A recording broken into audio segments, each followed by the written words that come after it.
Bab 1776, Pedang Asura. Setelah Si Feng menghabiskan 7.000 kristal ajaib untuk mengaktifkan cincin proyeksi dunia dan cincin kecemerlangan Injil, atribut anggota Asura meningkat dan atribut anggota Hecate berkurang.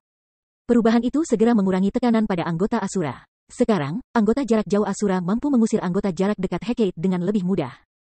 Bahkan ketika serangan mereka menyerang perisai MTS musuh, dampaknya mendorong MTS kembali, menghentikan gerak maju mereka sejenak.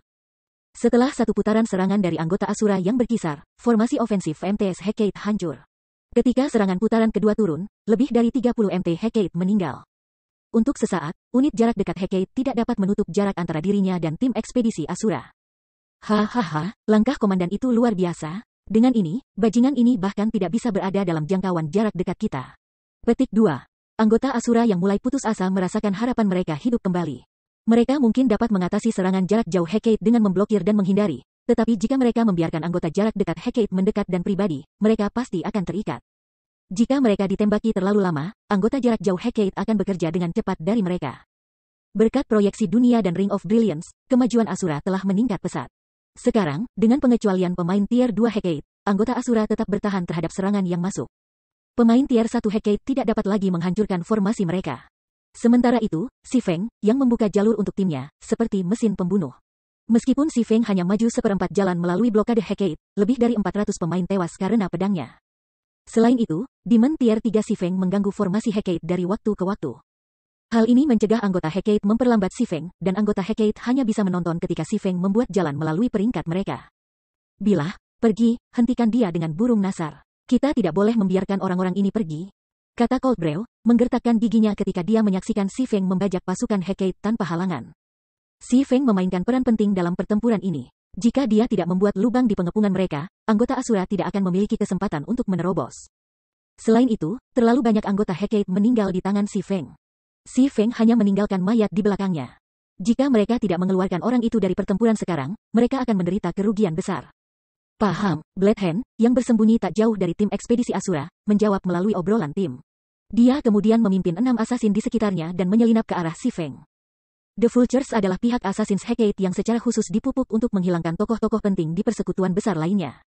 Vultures telah berhasil membunuh eselon atas dari guild tingkat pertama di masa lalu. Ketika Vultures berada dalam jarak 30 yard dari Si Feng, 6 asasin masing-masing mengambil Magic Array Scroll dari tas mereka. Ketika mereka berada dalam jarak 25 yard, mereka menggunakan Shadow Steps dan langsung muncul di samping Si Feng. Segel, burung-burung nasar bergerak sangat cepat dan bersamaan membentangkan gulungan arai sihir di tangan mereka. Namun, tanggapan Si Feng juga cepat. Dia langsung tahu apa yang ingin dilakukan oleh para pendatang baru ini. Segera, dia mulai mengacungkan pedangnya. Orbit pedang. Bintang-bintang yang mempesona membombardir ke-6 asasin satu demi satu. Dengan kedua tangan terisi, burung nasar tidak bisa membela diri. Oleh karena itu, mereka segera mengaktifkan Wind Steps. Memanfaatkan kekebalan singkat yang diberikan skill untuk memblokir serangan Si Feng sementara mereka terus mengaktifkan Magic Array Scrolls mereka. Tiba-tiba, sebuah arai ajaib terbentuk di bawah kaki Si Feng. Dia kemudian merasakan tarikan gravitasi yang kuat ketika rantai muncul dari arai sihir dan melilit tubuhnya, mengurangi atribut dasar, kecepatan gerakan, dan kecepatan serangan sebesar 60%. Selain itu, penghalang sihir terbentuk di sekitarnya, Bloodhand, dan Vultures, menyegel mereka dari dunia luar. Tidak ada mantra serangan atau mantra penyembuhan yang bisa melewati penghalang ini. Mati, Bloodhand muncul di belakang Si Feng, menebas 2 belati ke pendekar sementara dia mengaktifkan skill berserknya. Demikian pula, 6 Vultures mengaktifkan skill berserk mereka dan menggunakan Absolute Strike, skill tier 1 terkuat di kelas Assassin. Karena serangan telah diluncurkan dari jarak sedekat itu dan atribut dan kecepatan Si Feng telah berkurang secara drastis, ia tidak dapat mempertahankan dirinya tepat waktu. Akibatnya, ketujuh serangan itu membentur sasaran mereka pada saat bersamaan.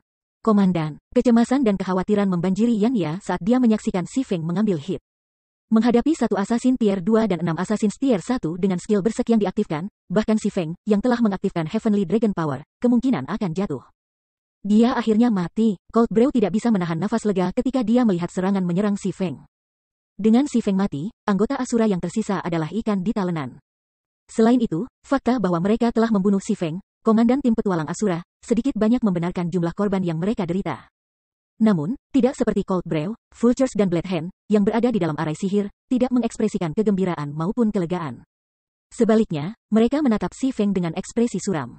Ini karena senjata mereka tidak mengenai Si Feng sama sekali. Sebaliknya, penghalang tembus yang menyelimuti tubuh Si Feng telah menghentikan senjata mereka. Sungguh teknik pembunuhan yang kuat. Untuk sesaat, bahkan aku pikir aku sudah mati. Setelah melirik 7 penyerang yang tegang, Si Feng melihat Void Shield yang telah diaktifkan. Void Shield-nya telah kehilangan lebih dari 30% energinya. Jika dia gagal mengaktifkan penghalang pada waktunya, dia pasti akan mati. Ini hanya perisai pelindung. Aku menolak untuk percaya itu bisa bertahan selamanya. Petik 2. Setelah pulih dari keterkejutannya, Black Hand mengubah lintasan belati dan meluncurkan serangan lain. Demikian pula, 6 Vultures meluncurkan serangan mereka sendiri. 7 asasin tetap dingin dan tidak bergerak ketika mereka menyerang perisai pelindung Si Feng dalam kegilaan, mengabaikan biaya apapun. Sementara di dalam arai sihir, atribut dasar mereka melampaui Si Feng. Mereka juga lebih cepat dari Swordsman. Sementara itu, keterampilan yang menghasilkan perisai pelindung hanya bisa menyerap jumlah kerusakan yang terbatas. Selama mereka menembus perisai pelindung, Si Feng akan mati semua sama. Belati dan pedang pendek dengan cepat menghantam Void Shield Si Feng. Dang, dang, dang. Si Feng mengeksekusi orbit pedang untuk membela diri, tetapi setiap kali dia memblokir serangan, tangannya akan sedikit gemetar. Dalam hal kekuatan, dia bukan tandingan dari Seven Assassins. Sementara itu, koordinasi assassin mencegahnya untuk memblokir semua serangan mereka. Akibatnya, energi Void Shield-nya terus berkurang. 60%, 50%, 30%. Sementara energi Void Shield terkuras, situasi tim ekspedisi berubah menjadi yang terburuk. Karena anggota Asura telah menghentikan gerak maju mereka untuk sementara waktu, anggota Hecate dapat mendaratkan lebih banyak serangan. Akibatnya, Asura kehilangan anggota dengan cepat. Melihat ini, Si Feng tidak bisa membantu tetapi menghela nafas. Segera, dia mengaktifkan Blade Liberation, intensitas auranya meroket. Blade Hand dan Vultures instan bersentuhan dengan Killing Ray milik Si Feng, mereka merasa lengan mereka mati rasa. Dampaknya mengirim mereka terbang dan menabrak penghalang sihir, yang berdesir di bawah pasukan. Bagaimana dia memulihkan kekuatannya? Ekspresi Black Hand semakin gelap saat dia melihat Si Feng, yang berdiri dengan bangga di tengah penghalang sihir. Dia tidak bisa mengerti bagaimana atribut Si Feng telah meningkat dengan margin yang begitu besar. Namun, Si Feng tidak punya niat memberi kelompok Black Hand waktu untuk berpikir saat ia mengambil inisiatif untuk menyerang. Dang, dang, dang. Kecepatan serangan Si Feng begitu tinggi sehingga bahkan pemain tier 2 mengalami kesulitan mengimbangi pedangnya. Meskipun Blade Hand dan Vultures adalah assassin, bahkan mereka tidak cocok dengan Swordsman Speed. Mereka harus mengandalkan naluri mereka untuk memblokir pedang Si Feng. 7 asasin tahu bahwa mereka mendorong diri mereka sendiri ke batas mereka. Namun, setiap kali belati atau pedang pendek mereka bersentuhan dengan pedang Si Feng, umpan balik intens mengalir melalui lengan mereka, dampak yang dihasilkan begitu kuat sehingga mereka bahkan terpaksa mundur dengan beberapa langkah. Akhirnya, mereka tidak bisa lagi mengikuti dan dipaksa untuk menggunakan finish, untuk sementara meniadakan serangan Si Feng. Menggunakan kekebalan singkat, mereka meluncurkan serangan bunuh diri. Serangan nekat itu langsung menghancurkan Void Shield Si Feng dan sedikit menurunkan HP-nya. Melihat bahwa mereka akhirnya memberikan kerusakan, Blade Hand dan Vultures mendapatkan kembali sedikit harapan. Segera, 7 asasin mengabaikan pertahanan dan melancarkan serangan sembrono lainnya. Namun, saat serangan mereka akan menyerang Si Feng, target mereka terpecah menjadi 2 salinan yang identik. Phantom Kill, Blade Hand dan Vultures tercengang, tetapi karena kekebalan singkat mereka masih aktif, mereka menusukkan bilah mereka pada 2 salinan. Namun, dengan 7 serangan Assassins terbagi dan fakta bahwa Si Feng memiliki jumlah HP dan pertahanan yang absurd, Assassins gagal membunuh salah satu dari salinan Si Feng. Ketika kekebalan sementara 7 Assassins berakhir, Si Feng dan doppelgangernya secara bersamaan mengaktifkan Shadow Blade, mengirimkan 20 serangan terbang ke Assassins. Ada sedikit ruang bagi pemain untuk bergerak di dalam penghalang sihir, dan sebagai hasilnya, 5 dari 7 Assassin terbunuh seketika. Si Feng dan doppelgangernya kemudian mengeksekusi Purgatory Pentaslash, masing-masing membombardir 2 Assassin yang tersisa dengan 5 tebasan. Kekuatan masing-masing tebasan tumbuh lebih kuat dari yang terakhir, dan pada saat Si Feng dan doppelgangernya mendaratkan pukulan kelima mereka, lawan-lawan mereka lumpuh. Tiba-tiba, seberkas cahaya biru memotong Blade Hand dan Herring terakhir. Kali ini, kedua assassin tidak berdaya. Ketika seberkas cahaya menembus 2 armor kulit assassin, keduanya dilemparkan ke penghalang sihir, menatap dengan mata melebar saat mereka mati. Mereka benar-benar tidak dapat membuat diri mereka percaya bahwa beberapa komandan tim pelang yang sangat sedikit telah membalik meja pada Hecate's Vultures, yang cukup kuat untuk membuat berbagai guild besar gemetar ketakutan. Meskipun Blade Hand ingin mengatakan sesuatu, HP-nya telah mencapai 0. Visinya memudar menjadi hitam saat tubuhnya berubah menjadi seberkas cahaya dan menghilang, meninggalkan peralatan. Tak lama setelah itu, penghalang sihir di sekitar Si Feng hancur dan lenyap. Bab 1777, Momok. Seiring dengan lenyapnya penghalang sihir, anggota Hecate, yang perlahan mendekati anggota Asura, tidak dapat membantu tertegun. Semua orang di Hecate tahu tentang burung Nasar. Kelompok itu adalah yang kedua setelah kebanggaan persekutuan, 12 surga, dalam hal kekuatan. Ketika menjadi terkenal, para Vultures jauh lebih terkenal daripada 12 surga karena para Vultures telah membunuh banyak orang di eselon atas dari guild tingkat pertama sebelumnya dan bahkan seseorang di eselon atas dari guild tingkat pertama. Selain itu, Blade Hand, pembunuh nomor 1 Hecate, bahkan memimpin serangan terhadap Si Feng kali ini. Namun, setelah bertarung selama lebih dari 10 detik, ketujuh Vultures itu benar-benar terbunuh. Dia tidak mati, bahkan setelah semua itu, sedikit ketakutan melintas di mata Cold Brew saat dia melihat Si Feng mengumpulkan barang-barang yang dijatuhkan oleh Blade Hand dan Vultures. Meskipun dia sudah lama tahu bahwa Si Feng sangat kuat, dia tidak mengira pendekar pedang sekuat ini. Sambil menggertakkan giginya, Cold Brew segera memerintahkan, semua orang di dekat sini, dengarkan. Hentikan Komandan Asura dengan segala cara. Dia sudah menggunakan semua kartu trufnya. Kita tidak bisa membiarkannya pergi, apapun yang terjadi. Aku akan memberi hadiah 4 potong peralatan emas tingkat level 50 atau 1 senjata tingkat gelap emas level 50 kepada siapapun yang berhasil membunuhnya. Petik 2. Dengan kekuatan seperti itu, jika mereka membiarkan Si Feng berkembang dengan bebas, dia pasti akan menjadi momok bagi Hecate di masa depan. Hanya dengan membunuh Si Feng sekali saja dan merusak kekuatannya, mereka dapat mengganggu perkembangan Si Feng. Selain itu, tidak mudah untuk memburu dan mengepung pemain di lapangan. Mereka berhasil kali ini hanya karena Si Feng belum siap. Setelah hari ini, mereka pasti tidak akan menemukan peluang bagus lain seperti ini untuk menyerang Si Feng di masa depan. Bagaimanapun, peningkatan mendadak pada atribut Si Feng pasti tidak akan bertahan lama. Begitu mereka melampaui durasinya, kemenangan akan menjadi milik mereka untuk diambil. Membunuh. Sementara itu, ketika anggota Hecate mendengar hadiah yang ditawarkan Cold Brew, mata mereka segera berubah menjadi merah. Persekutuan memiliki beberapa senjata emas murni tingkat 50 yang berharga, apalagi senjata emas gelap tingkat 50 yang berharga. Jika mereka bisa mendapatkan tangan mereka, itu pasti akan meningkatkan kekuatan tempur mereka secara signifikan. Setelah itu, anggota Hecate yang sebelumnya lebih dekat dengan anggota Asura tiba-tiba mengubah arah untuk Si Feng. Puluhan pemain jarak dekat mengerumuni Si Feng secara bersamaan. Mantra dan keterampilan juga terbang padanya satu demi satu. Melihat ini, Si Feng mengayunkan Killing Ray dengan ringan. Panggil petir. Tiba-tiba, dengan Si Feng sebagai pusatnya, garis-garis petir yang tak terhitung menyebar ke sekelilingnya. Karena ia masih di bawah pengaruh The Wolf Berserk, setiap pemain yang bersentuhan dengan sambaran petir terbunuh, tubuh mereka menjadi tumpukan abu di tanah. Sebelum kekuatan serangan ini, anggota Hecate, yang bersemangat dengan haus darah, langsung menjadi dingin, tugas mereka tiba-tiba berhenti. Benar saja, masih terlalu banyak orang. Si Feng tidak memperhatikan anggota Hecate yang telah berhenti mendekatinya. Sebagai gantinya, dia mengalihkan pandangannya ke rekan setimnya, yang saat ini bertarung dalam pertempuran sengit. Meskipun keterampilan cincin Injil telah membantu anggota Asura secara signifikan, kerugian dalam jumlah terlalu besar. Sekarang, kurang dari setengah dari tim ekspedisi Asura tetap hidup. Si Feng kemudian berbalik untuk melihat hutan yang tertutup salju sedikit lebih dari 1000 yard jauhnya. Aku tidak punya pilihan selain mencoba. Sama seperti Cold Brew yang diharapkan, Si Feng sudah menjalankan asap sekarang. Wolf Berserk adalah kartu truf terakhirnya. Begitu dia mengaktifkannya, baik musuhnya mati atau dia melakukannya. Jika dia bisa membawa timnya ke hutan dan memanfaatkan medan, bersembunyi akan mudah. Pada saat itu, anggota Hecate tidak lagi dapat mengelilingi mereka dengan mudah. Setelah itu, Si Feng menggunakan kartu truf terakhirnya, Domain Terlarang. Tiba-tiba, kabut kelabu menyebar dari tubuh Si Feng dan menyelimuti jalan di depannya, meluas ke hutan yang tertutup salju. Apa yang sedang terjadi? Mengapa aku tidak bisa menggunakan mantra aku? Itu tidak benar. Aku bahkan tidak bisa menggunakan alat aku sekarang. Petik 2. Anggota Hecate yang tertangkap di dalam domain terlarang dengan cepat menyadari bahwa ada sesuatu yang salah dan panik. Lagi pula, para pemain terutama mengandalkan skill dan mantra untuk melakukan pertarungan. Tidak bisa menggunakan benda-benda ini mirip dengan harimau yang kehilangan gigi dan cakarnya. Yang paling penting, tabib tidak bisa lagi menyembuhkan diri sendiri atau sekutu mereka. Semua orang, maju bersama denganku. Setelah melihat anggota Hecate terguncang, Si Feng dengan cepat memberikan perintah melalui obrolan tim dan dibebankan ke dinding manusia di depannya. Dia kemudian mengayunkan Killing Ray ke perisai MTS yang menghalangi jalannya. Dengan Wolf Berserk berlaku, Si Feng pada dasarnya adalah monster humanoid. Hanya satu serangan sudah cukup untuk mengirim beberapa MTS terbang lebih dari selusin meter jauhnya. Kemudian, dia melanjutkan dengan Dragon Breath, merobek jalan yang baru-baru ini diisi oleh anggota Hecate. Meskipun anggota Hecate melakukan yang terbaik untuk mengatur kembali formasi mereka, setelah dibungkam, mereka tidak berbeda dari kertas sebelum Si Feng. Setiap pemain yang berdiri di jalurnya akan dikirim terbang sebelum berubah menjadi seberkas cahaya dan menghilang. Tidak ada yang bisa menghentikannya sama sekali. Anggota Asura menjadi berdarah panas saat melihat Si Feng memanen kehidupan musuh mereka dengan mudah. Mereka mengikutinya dengan semangat baru. Meskipun anggota Hecate mencoba untuk mencegah tim petualang untuk maju, perbedaan dalam kekuatan tempur terlalu besar. Tanpa penyembuhan, pemain jarak dekat Hecate jatuh dengan cepat ke anggota Asura hanya dalam 2 atau 3 langkah.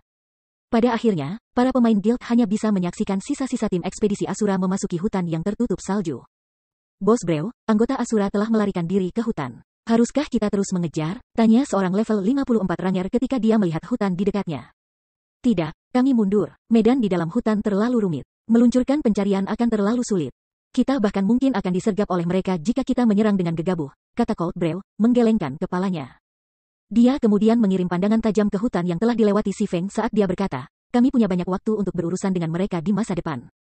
Kota beku bukanlah tempat mereka dapat dengan mudah bertahan hidup. Petik 2. Setelah itu, anggota Hecate semua menggunakan gulungan pengembalian mereka dan kembali ke kota beku. Sementara itu, berita tentang pengepungan Hecate yang gagal segera memasuki telinga berbagai guild of Frozen City dan memicu keributan di antara eselon atas dari guild ini. Banyak persekutuan di kota beku bahkan mengadakan pertemuan darurat untuk masalah ini. Hahaha, tim petualang Asura ini sungguh luar biasa. Itu benar-benar berhasil membuat Hecate makan rugi. Tim petualang ini cukup bagus. Mintalah seseorang untuk melakukan kontak dengannya. Petik 2. Untuk sementara waktu, berbagai guild of Frozen City melakukan yang terbaik untuk mencari tahu lebih banyak tentang tim petualang Asura. Hecate adalah persekutuan yang berkuasa di kota beku. Meskipun persekutuan belum benar-benar mengendalikan kota, tidak ada seorang pun di kota beku yang berani menentang persekutuan. Sekarang tim petualang yang mampu menimbulkan kerugian besar pada Hecate telah muncul, bagaimana mungkin berbagai guild tidak merasa terkejut dengan masalah ini? Selain dari Frozen Cities Guild, tim petualang papan atas kota juga mendapatkan berita tentang kegagalan Hecate melalui sumber mereka sendiri. A level 54 assassin tiba-tiba memasuki salah satu bar kelas atas kota Frozen dengan langkah terburu-buru. Komandan, sesuatu yang besar terjadi begitu saja. Hecate mengirimkan 40.000 elit dan pakar untuk menyergap tim petualang. Assassin level 54 mengumumkan ketika dia mengambil tempat duduk di depan seorang pria parubaya, yang saat ini menikmati anggur di sudut bar. Pria parubaya ini adalah Brilliant Heaven, komandan tim petualang Frost Lion, tim petualang terbaik kedua kota Frozen. Dengan antusiasme yang tinggi, Assassin level 54 melanjutkan, menurutmu apa hasilnya? Apalagi yang bisa terjadi? Dengan kekuatan 40.000 elit dan pakar, kamu bahkan dapat menghapus beberapa persekutuan besar di kota beku. Brilliant Heaven menjawab dengan tidak tertarik. Kamu salah menebak, Hecate gagal. Aku juga mendengar bahwa Hecate kehilangan beberapa ribu anggota juga, kata level 54 assassin, menggelengkan kepalanya. Beberapa ribu, tim petualang mana yang ditargetkan Hecate? Bahkan Jiwa Putih, tim petualang nomor 1 saat ini, tidak memiliki kemampuan seperti ini. Brilliant Heaven tidak bisa tidak terkejut dengan kata-kata assassin. Tidak, berdasarkan beberapa informasi orang dalam dari Hecate, tampaknya tim petualang ini berasal dari daerah lain, kata level 54 assassin. Wilayah lain, disebut apakah itu? Berapa banyak orang yang mereka kirim? Beberapa puluh ribu, rasa penasaran Brilliant Heaven kini terusik meskipun dia sendiri. Sepertinya tim petualang bernama Asura, dan mengirim sekitar 700 orang selama ini, kata level 54 assassin setelah melihat lagi pada pesan yang diterimanya sebelumnya. Selain itu, aku mendengar bahwa Komandan Asura membunuh Vultures dan Blade Hand sendirian-sendirian. 700, dan komandan mereka membunuh Vultures dan Blade Hand sendirian? Setelah mendengar kata-kata assassin, Brilliant Heaven tidak bisa menahan diri untuk bertanya-tanya apakah assassin mabuk. Namun, assassin telah berbicara dengan sangat jelas dan serius. Jika itu benar, maka aku khawatir kota beku akan segera memiliki penguasa baru. Bab 1778, terkenal. Setelah Si Feng mendapatkan timnya dari Hecate, ia membagi anggota Asura yang masih hidup menjadi kelompok-kelompok kecil dan menyuruh mereka memasuki kota beku sambil mengenakan jubah. Untuk mulai mengumpulkan informasi mengenai kota. Adapun Si Feng sendiri, dia dan Yan Ya berjalan langsung ke balai kota-kota beku. Komandan, kota ini berkembang. Itu sudah bisa menyaingi ibu kota kerajaan kembali di benua domain dewa. Petik 2. Yan Ya sangat terkejut ketika dia melihat jalan di luar melalui jendela kereta kuda canggih. Ketika mereka berjalan ke balai kota, dia melihat banyak pemain menjajakan dagangan mereka di trotoar. Tidak seperti Cold Wind City, mayoritas penjajah ini adalah pemain lifestyle. Para pemain ini menjual senjata dan peralatan level 50, dan peralatan terlemah adalah peringkat bronze, sedangkan yang lebih baik bahkan peringkat rahasia perak. Adegan seperti itu tidak dapat ditemukan di Cold Wind City. Juga, banyak toko yang dioperasikan pemain berjejer di jalanan. Kemakmuran kota beku pasti bisa menyaingi ibu kota kerajaan. Selain itu, dibandingkan dengan level dan standar peralatan para pemain Cold Wind City, para pemain di sini jelas lebih unggul. Sebagian besar pemain di jalan adalah level 52 dan sepenuhnya diarahkan pada level 50 peralatan misterius besi. Ada juga beberapa ahli level 53 yang menggunakan beberapa peralatan Secret Silver level 50. Yan Ya bahkan melihat beberapa pemain independen di level 50 Fine Gold Equipment. Tempat ini memang kami kembangkan. Jika membandingkan murni dalam hal standar pemain lifestyle, Frozen City jauh lebih unggul dari ibu kota kerajaan. Ketika Si Feng melihat para pemain lifestyle di trotoar, ia menemukan bahwa para pemain lifestyle ini tidak mengenakan emblem guild apapun. Meskipun tidak menjadi anggota persekutuan, mereka mampu menghasilkan peralatan level perak level 50 standar penempaan para pemain lifestyle di Frozen City jauh lebih tinggi daripada para pemain lifestyle di benua utama. Misalnya, di dalam Star Moon Kingdom, hanya pemain lifestyle dari firma perdagangan cahaya yang dapat memproduksi peralatan rahasia perak level 50 dengan biaya yang layak. Dari penampilannya, kota beku seharusnya menjadi salah satu kota utama Ice Crystal World. Kota utama, Yan mengulangi, ini adalah pertama kalinya dia mendengar istilah ini. Itu benar, kota utama. Kamu bisa menganggap Otherworlds sebagai kerajaan atau kerajaan. Meskipun Otherworlds belum disatukan, beberapa kota adalah rekan dari ibu kota kerajaan dan ibu kota kekaisaran. Kota-kota ini dikenal sebagai kota utama. Mereka berfungsi sebagai persimpangan untuk daerah tetangga. Namun, Otherworlds tidak hanya memiliki satu kota utama. Tergantung pada ukuran dunia lain, ia dapat memiliki sekitar 3 hingga 7 kota utama. Kota sebesar dan sejahtera kota beku seharusnya menjadi kota utama, Si Feng menjelaskan. Berdasarkan investigasi yang dilakukan anggota Asura, populasi pemain kota beku melebihi 8 juta, yang jauh lebih tinggi daripada Cold Wind City. Faktanya, populasi pemain Frozen City bahkan sedikit melebihi White River City, yang tidak mungkin dilakukan untuk kota biasa. Selain itu, Frozen City telah membuka jalur kedua kota lain hanya beberapa saat yang lalu. Pada saat yang sama, wilayah kota beku memiliki beberapa peta yang mengarah ke daerah lain. Semua ini membuktikan bahwa kota beku adalah kota utama di dunia kristal es. Awalnya, Si Feng berharap untuk tiba di kota biasa yang mirip dengan kota angin dingin. Dia tidak pernah membayangkan bahwa dia benar-benar akan mendarat di kota utama. Ini datang sebagai kejutan yang menyenangkan. Pentingnya kota utama Otherworld jauh lebih besar daripada ibu kota kerajaan atau ibu kota kekaisaran di benua domain dewa. Alasan untuk ini adalah akses, pemain di sebagian besar kota biasa di Otherworlds harus transit ke kota utama untuk melakukan perjalanan ke kota biasa lainnya. Di sisi lain, pemain di benua domain dewa dapat berteleportasi secara bebas di antara kota-kota yang memiliki kerajaan atau kerajaan yang sama. Selain itu, daerah yang memiliki kota biasa hanya memiliki akses ke satu kota utama. Seseorang dapat melakukan perjalanan ke kota-kota utama lainnya hanya melalui kota utama mereka terhubung. Karena alasan ini, kota-kota utama Otherworlds sangat penting. Pada saat yang sama, kesulitan mengendalikan kota utama juga jauh lebih besar. Namun, begitu pemain berhasil menguasai kota utama, mereka dapat memonopoli sebagian besar sumber daya Otherworld, yang juga menjadikan kota-kota utama target utama bagi berbagai guild besar. Sekarang Si Feng telah berhasil tiba di kota beku di depan berbagai persekutuan besar Kekaisaran Naga Hitam, dia memiliki peluang yang jauh lebih baik untuk mengambil kendali kota. Setelah naik kereta kuda selama sekitar 20 menit, Si Feng dan Yan tiba di balai kota-kota beku. Saat ini, pemain pedagang memadati lobi utama. Beberapa pemain pedagang ini berdiri di depan meja depan dan melihat-lihat toko yang tersedia untuk dibeli di kota. Yang lain duduk di ruang santai dan mengobrol sambil menunggu giliran. Apakah kamu mendengar? Hecate menyerang sebuah tim petualang di Snow Reef baru-baru ini. Pada akhirnya, bagaimanapun, Hecate tidak hanya kehilangan beberapa ribu pemain elit dan ahli, tetapi bahkan membiarkan hampir setengah dari tim petualang pergi. Petik 2. Tentu saja, aku sudah mendengarnya. Aku juga tahu bahwa tim petualang yang ditargetkan disebut Asura dan bahwa itu adalah tim petualang yang berasal dari Cold Wind City, sebuah kota yang coba diduduki oleh Hecate. Petik 2. Tim petualang Asura ini sungguh menakjubkan. Itu benar-benar berhasil memberikan pukulan menyedihkan kepada Hecate. Petik 2. Aku juga mendengar bahwa Komandan Asura adalah monster absolut setinggi 3 meter dan lengannya beberapa kali lebih tebal dari pahaku. Dia berhasil memusnahkan burung nasar dan membunuh beberapa ribu anggota elit dan ahli Hecate sendirian. Bahkan pakar tingkat 2 seperti tahu sebelumnya. Petik 2. Sungguh monster, tidak heran bahkan burung nasar dimusnahkan. Petik 2. Komandan, mereka tampaknya berbicara tentang kamu, Yan yang mendengar percakapan beberapa pemain yang sedang beristirahat, terkikik ketika dia melirik Si Feng. Apakah aku sebesar itu? Si Feng tidak bisa menahan diri terperangah oleh percakapan para pemain ini. Rumor tentang dirinya semakin konyol. Serangan Hecate kali ini memang memberikan pukulan hebat bagi tim ekspedisi Asura. Namun, Asura juga telah memperoleh panen besar dari penyergapan, dan panen ini datang dalam bentuk promosi gratis. Bagaimanapun, Hecate telah menyebabkan keributan ketika mengirim 40.000 pemain untuk memburu satu tim petualang. Fakta bahwa persekutuan kembali dalam kegagalan hanya berfungsi untuk mengumpulkan lebih banyak perhatian dari masyarakat umum. Pada titik ini, praktis setiap pemain di kota beku telah mendengar tentang tim petualang Asura. Setelah Si Feng tiba di aula lantai 2 balai kota, ia mengungkapkan gelar pelindung kotanya. Lord Protector, bagaimana aku bisa melayani kamu hari ini? Seorang administrator senior NPC segera berjalan untuk menyambut Si Feng. Aku ingin membeli sebidang tanah di kota, kata Si Feng. Baiklah, ini adalah lans yang tersedia di kota kita sekarang, kata administrator senior saat dia mengeluarkan peta kota beku. Spidol hijau dan merah bertitik peta, dengan spidol hijau menandakan tanah tanpa pemilik, dan spidol merah menandakan tanah yang dimiliki. Melihat peta kota, Si Feng tidak bisa menahan senyum.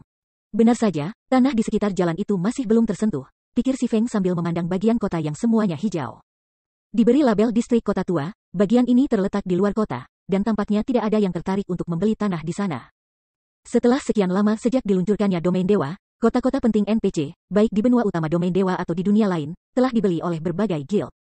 Tidak ada lokasi yang baik yang tidak akan diklaim. Namun, kota-kota NPC di dunia lain sedikit berbeda, khususnya distrik kota tua dari kota-kota utama. Di dunia lain, hanya kota-kota utama yang memiliki akses ke kota-kota utama lainnya. Ini seperti bagaimana teleportasi antar negara terbatas pada ibu kota.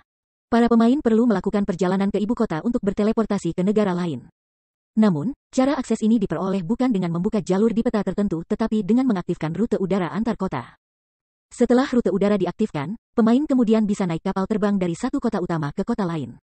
Kapal terbang ini akan berlabuh di distrik kota tua kota-kota utama, di mana kota-kota utama akan membangun bandara. Di masa lalu, berbagai guild besar tidak mengetahui fakta ini. Akibatnya, beberapa pemain pedagang yang telah mempertaruhkan uang mereka di negeri distrik kota lama akhirnya menghasilkan uang untuk diri mereka sendiri. Saat ini, hampir semua tanah di sekitar area yang disediakan untuk bandara di masa depan tidak memiliki pemilik.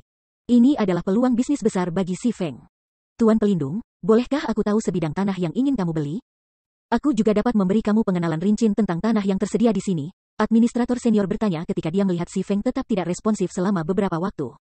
Tidak perlu untuk perkenalan. Aku ingin setiap sebidang tanah di daerah ini, kata Si Feng sambil menunjuk beberapa jalan di distrik kota tua. Bab 1779, Perbedaan antar kota.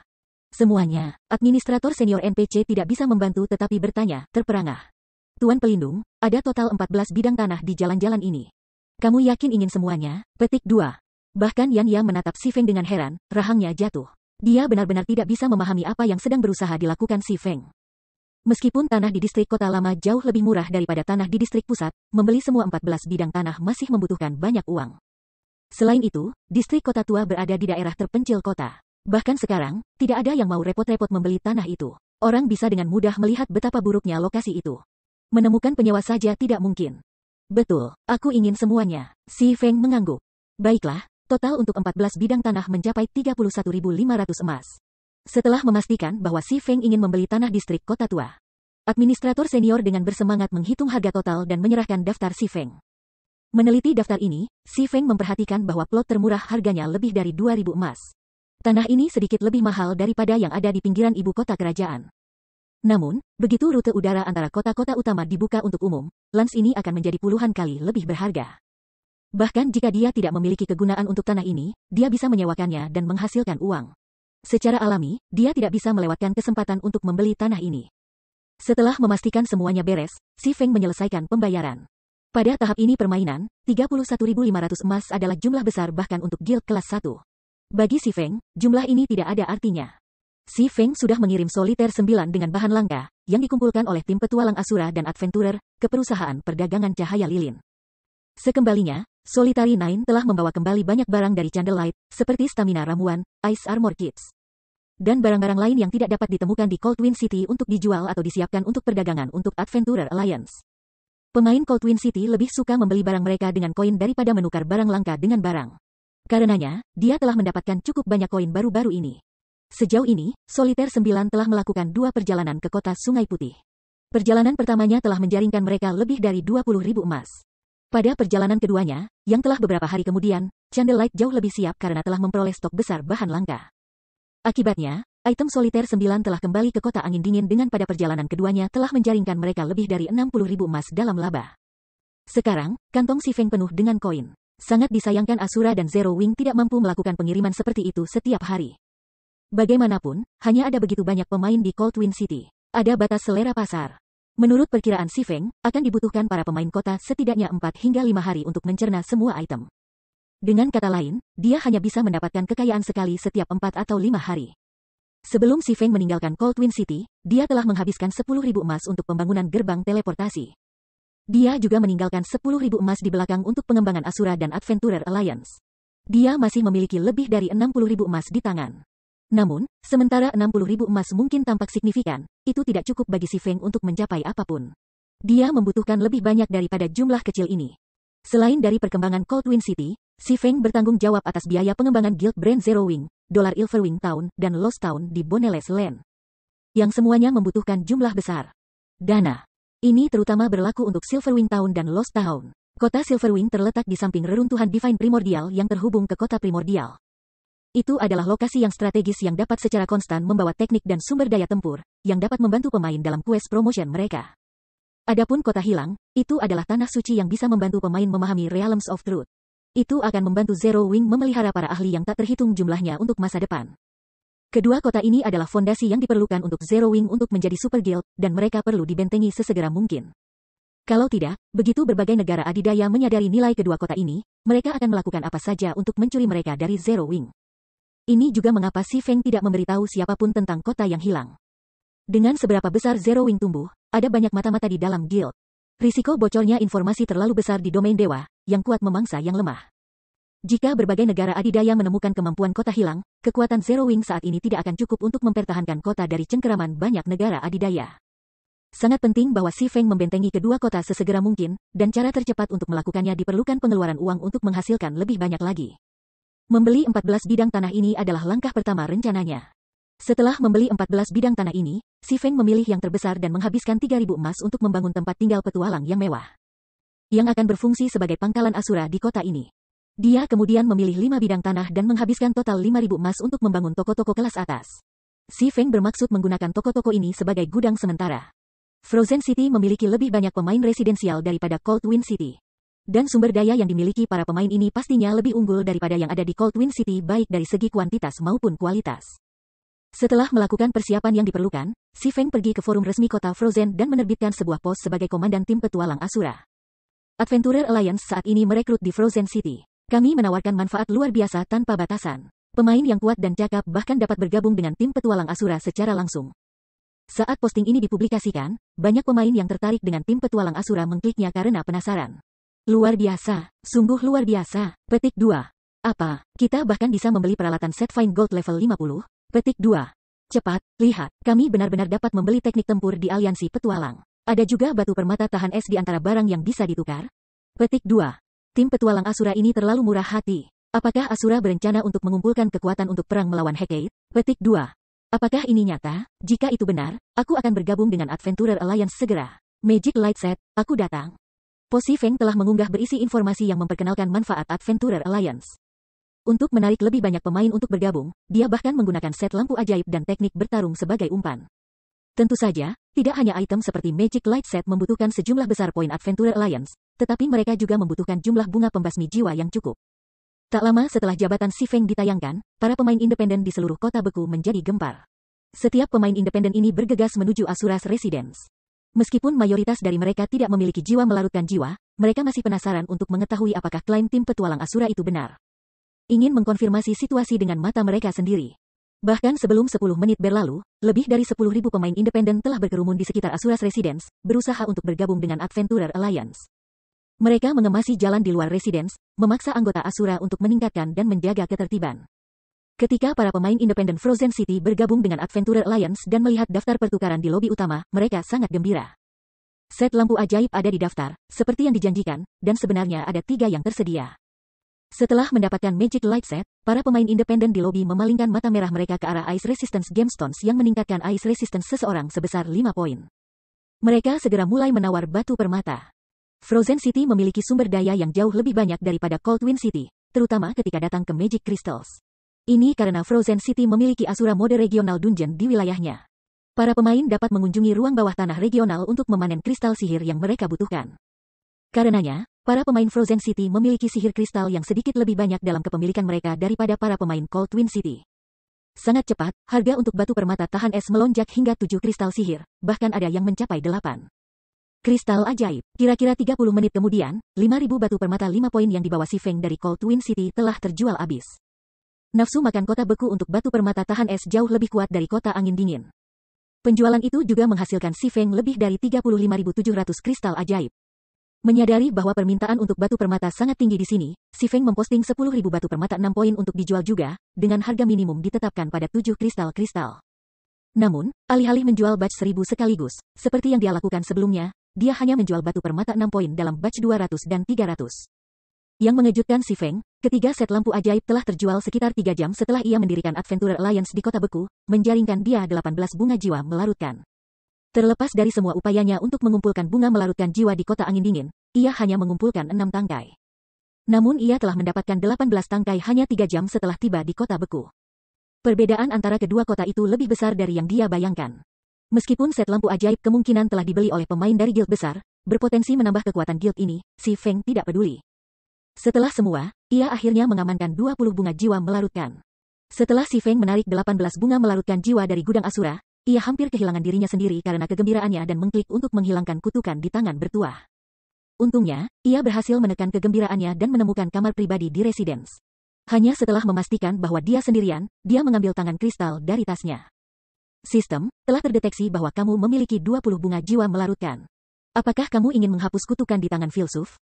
Melihat pemberitahuan sistem, Si Feng mengklik terima tanpa ragu-ragu. Bab 1780, membuka segel awal item legendaris.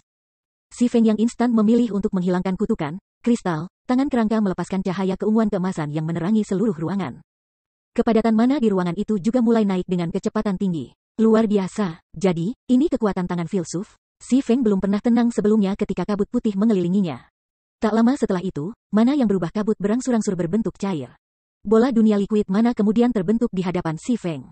Beberapa saat kemudian, sebuah adegan mulai bermain di globe mana.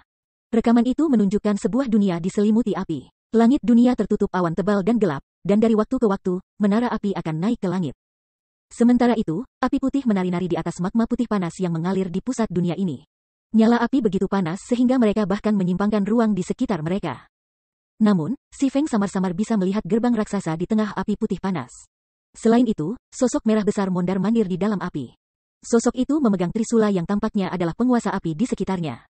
Setelah 1 menit rekaman, menghilang. Kamar itu perlahan-lahan kembali ke keadaan semula, dan tangan bertuah perlahan-lahan melayang di depan Si Feng.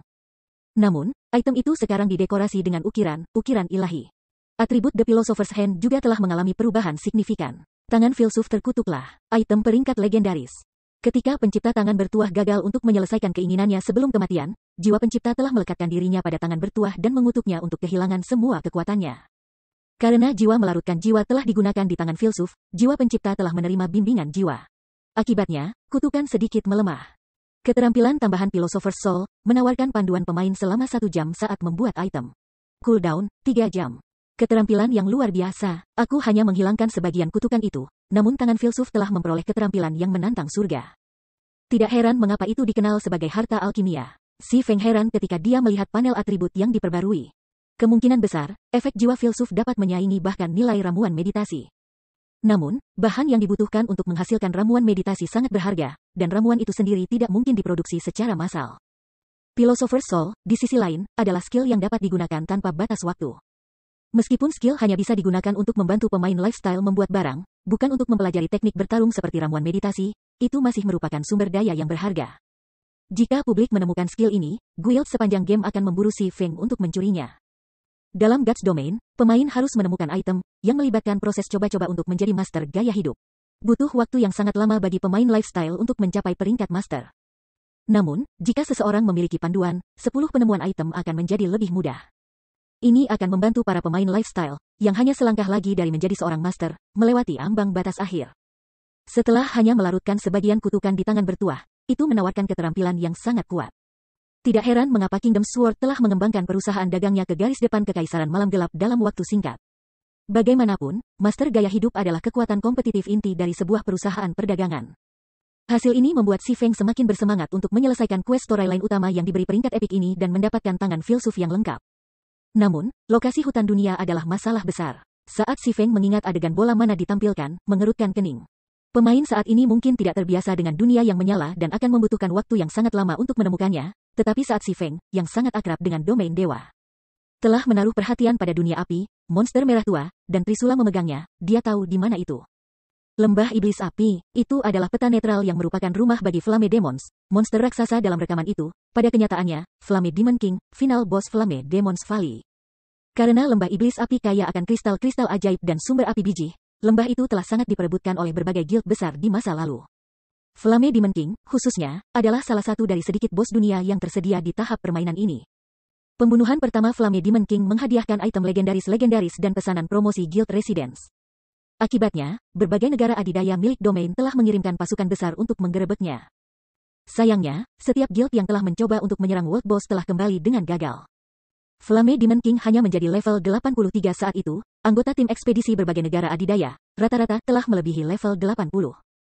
Tim ekspedisi juga terdiri dari pemain tier 2, namun mereka tidak cukup kuat untuk bertahan melawan kekuatan Flame Demon King.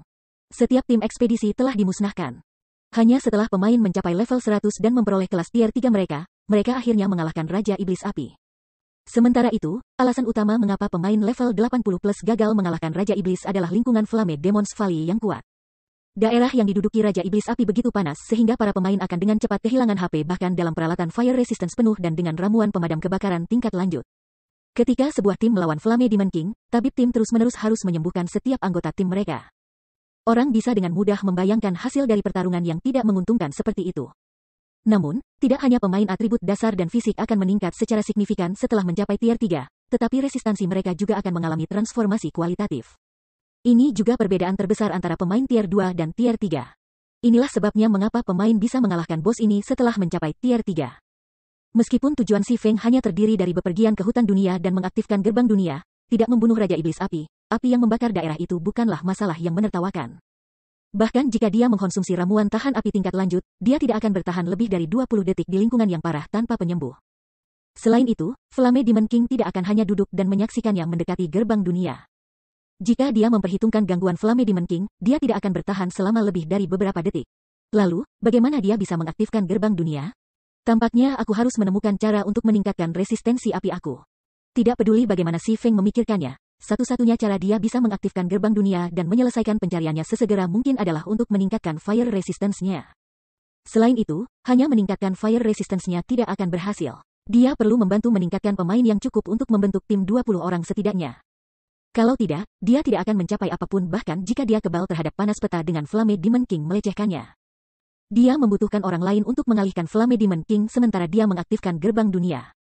Saat ini, Si Feng hanya bisa memikirkan 3 metode untuk meningkatkan resistensi api pemain. Metode pertama adalah memakai peralatan fire resistance, yang kedua melibatkan fire resistance potion, dan yang terakhir diperlukan menaikkan tingkat seseorang. Opsi terakhir tidak realistis. Karenanya, dia hanya bisa mengandalkan metode pertama dan kedua. Membuat ramuan pencegah kebakaran tingkat lanjut bukan masalah bagi perusahaan perdagangan cahaya lilin. Masalahnya sekarang terletak pada bagaimana cara memperoleh stok besar peralatan tahan api. Selain itu, peralatan fire resistance yang dimaksud harus memberikan jumlah fire resistance yang signifikan. Kalau tidak, pemain tidak akan bisa bertahan di kediaman Raja Api Iblis. Mencoba untuk mengamankan persediaan besar peralatan fire resistance yang kuat dalam waktu singkat tidak realistis pada tahap permainan ini. Ini karena pemain utama baru saja mulai melewati ambang level 50. Tim Dungeons yang menjatuhkan peralatan resistance masih sangat langka. Oleh karena itu, peralatan perlawanan sangat jarang pada tingkat ini, peralatan perlawanan sangat baik. Hanya setelah pemain mencapai level 70 dan di atasnya peralatan perlawanan mulai tersedia dalam jumlah yang lebih besar. Tidak ada pilihan lain. Aku hanya bisa kembali dan meminta Aqua Rose dan Salju Lembut memprioritaskan ruang bawah tanah tim yang menjatuhkan peralatan fire resistance. Si Feng menghela nafas. Setelah itu, Si Feng menyimpan tangan bertuah dan memanggil Yan Ya untuk mendiskusikan pekerjaan yang perlu dilakukan di kota beku setelah ia meninggalkan dunia kristal es. Dia kemudian mengisi tasnya dengan 60,000 Magic Crystals yang dia dapatkan melalui Ice Resistance Gamestones yang menyediakan plus 6 Ice Resistance, dan sejumlah besar bahan langka yang dia peroleh dari kota beku dan kota angin dingin. Dia kemudian menggunakan gulir transfer kelompok dan berteleportasi kembali ke benua domain dewa.